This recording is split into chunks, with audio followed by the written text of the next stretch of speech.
we're living in a day and age where the non-traditional pastor would probably be a bit more effective, because a lot of times when individuals go to school, they become indoctrinated in terms of how things should go. And then you have the millions of examples out there who are basically doing the same thing the one the other's doing.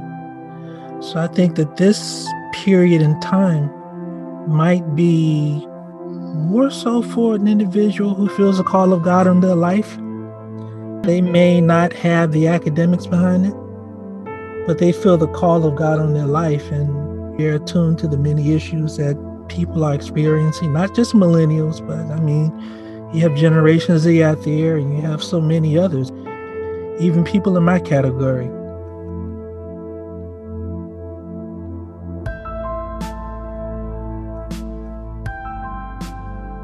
Oftentimes when I've spoken to my kids, quite often I hear the complaints about what the church is and isn't doing, so on and so forth.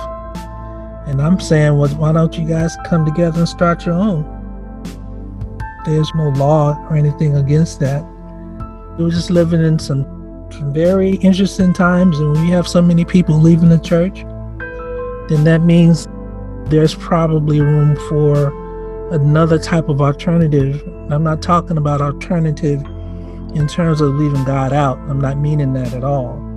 But I'm talking about in terms of approach, and in terms of what the directives are, and in terms of how we're going to proceed from here, in terms of what are the priorities. I think maybe there needs to be a change in priorities, because I can name some churches now.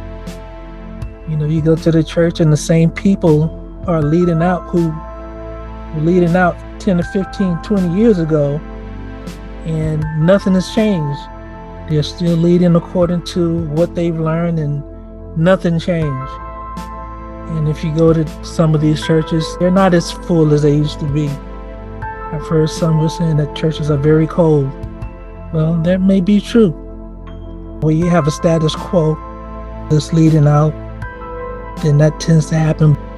Perhaps there's need for non-traditional pastoralship in some cases, not in all cases, but maybe in some.